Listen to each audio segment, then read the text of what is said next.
Hi guys, welcome back to the channel. Today we are driving through downtown Kingston and we are on Ocean Boulevard.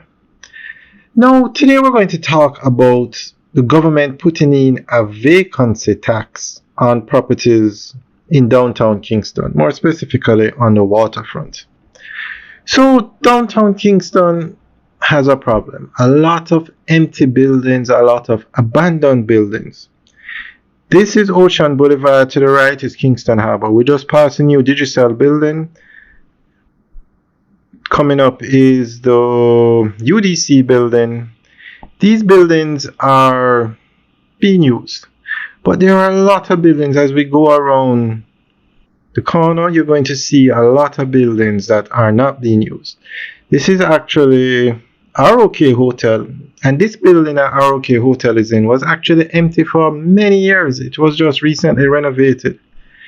And this is ROK Hotel coming up now. That building that we just passed is Ocean Towers, a residential building.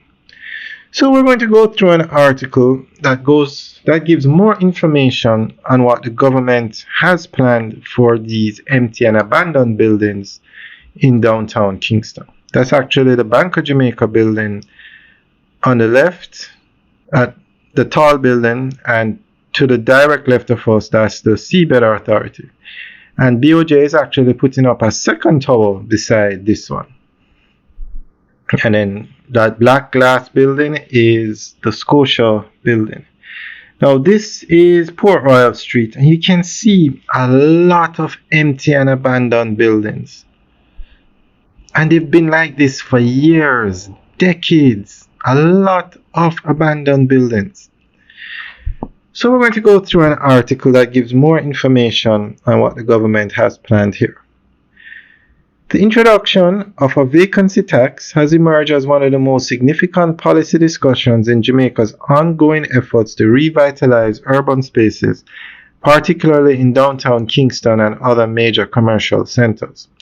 The idea is rooted in growing recognition that large sections of valuable urban land remain idle or underutilized, even as the country faces pressing needs for housing, business space, and economic activity.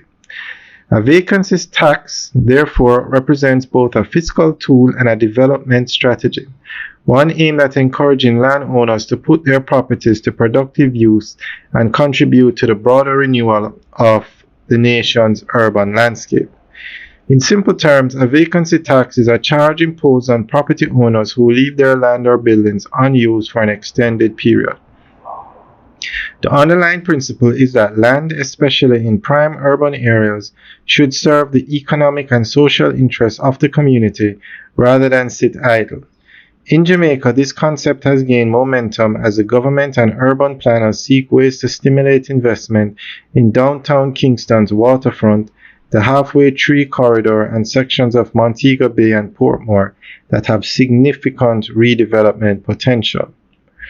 Jamaica's Prime Minister and urban development agencies, including the Urban Development Corporation, have repeatedly emphasized that the country's growth depends on the effective use of its limited urban land.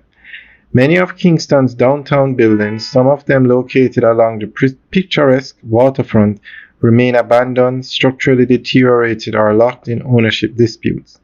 These empty properties reduce the city's vibrancy, lower investor confidence, and contribute to blight. A vacancy tax would push owners of such properties to either develop, lease, or sell them, creating opportunities for new housing, offices, retail centers, and entertainment facilities. Economically, the vacancy tax serves a dual purpose. It discourages speculation and raises revenue for urban renewal. In many cities worldwide, such taxes have been used to fight the hoarding of land by speculators who wait for property values to rise without contributing to the economy. In Jamaica's context, where redevelopment of downtown Kingston and other urban cores is a national priority, the tax could generate funds that support infrastructure upgrades, such as roads, drainage systems, and public transportation improvements, while promoting more active land use. In conclusion, the vacancy tax represents a bold and progressive approach to tackling one of Jamaica's long-standing urban challenges, the underutilization of valuable land in city centers. While the measure must be crafted with fairness, transparency, and sensitivity to individual circumstances, its potential benefits are substantial. By encouraging property activation, discouraging speculation, and funding redevelopment, a vacancy tax could help Jamaica build cleaner, safer, and more prosperous cities. Alright, guys, that's the end of the update article. Let us know what you think. Leave your comments in the section below. Alright, guys, have a good day.